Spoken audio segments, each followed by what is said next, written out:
পরিচিত শুক্র গ্রহ। শুক্র গ্রহ মর্নিং স্টার নামে পরিচিত। এটি উজ্জ্বলতম গ্রহ, উষ্ণতম গ্রহ।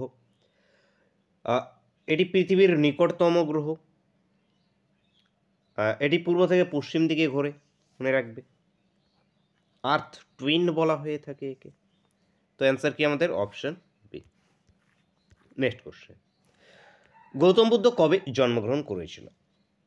লুম্বিনীতে জন্মগ্রহণ করেছিল 563 বিসিতে, 563 খ্রিস্টপূর্বে। 563 বিসি, 563 খ্রিস্টপূর্ব। Answer option A. কোথায় ইনসুলিন উৎপন্ন হয়? অগ্নাশয়ে ইনসুলিন উৎপন্ন হয়। অগ্নাশয়, তোর অপশন সি। Next question. মৌলিক কর্তব্যগুলি সংবিধানের কত নম্বর অংশে আছে? কত নম্বর অংশে আছে মৌলিক কর্তব্য? মৌলিক কর্তব্য টোটাল 11টি মৌলিক কর্তব্য আছে। 11টি মৌলিক কর্তব্য।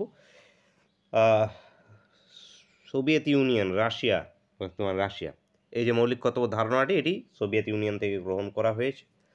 মৌলিক কর্তব্যগুলোকে যোগ করা হয়েছিল কতই? অ্যামেন্ডমেন্ট নাম্বার 1976-এ 42nd অ্যামেন্ডমেন্টের দ্বারা যুক্ত করা হয়েছিল। কত নম্বর আর্টিকেলে আছে? আর্টিকেল 51A-তে আছে মৌলিক কর্তব্যগুলো। নবম তপশিল, তারপরে পরে তপশিলগুলো যোগ করা হয়েছে। তো পার্টগুলো কি আছে আমাদের? পার্ট এখানে 4A। 4A এখান থেকে উত্তর আমাদের option D. Option D correct answer. Next question. Next question আছে ক্লাসের শেষ কোশ্চেন এবং তোমাদের জন্য হোমওয়ার্কের কোশ্চেন। এলাহাবাদ প্রশস্তিতে বর্ণিত রাজা কে? তো এলাহাবাদ প্রশস্তিতে কোন রাজার বর্ণনা আছে? হর্ষবর্ধন, চন্দ্রগুপ্ত মৌর্য, সমুদ্রগুপ্ত, নাকি আমাদের দ্বিতীয় চন্দ্রগুপ্ত? কি উত্তর হবে প্রত্যেকে অবশ্যই কমেন্ট করে জানাবে। শেষ পর্যন্ত যখন দেখছো তাড়াতাড়ি একটা লাইক করে দাও, সুন্দর করে একটা কমেন্ট করে দাও এবং বন্ধুদের সঙ্গে অবশ্যই ক্লাসটাকে শেয়ার করে দাও।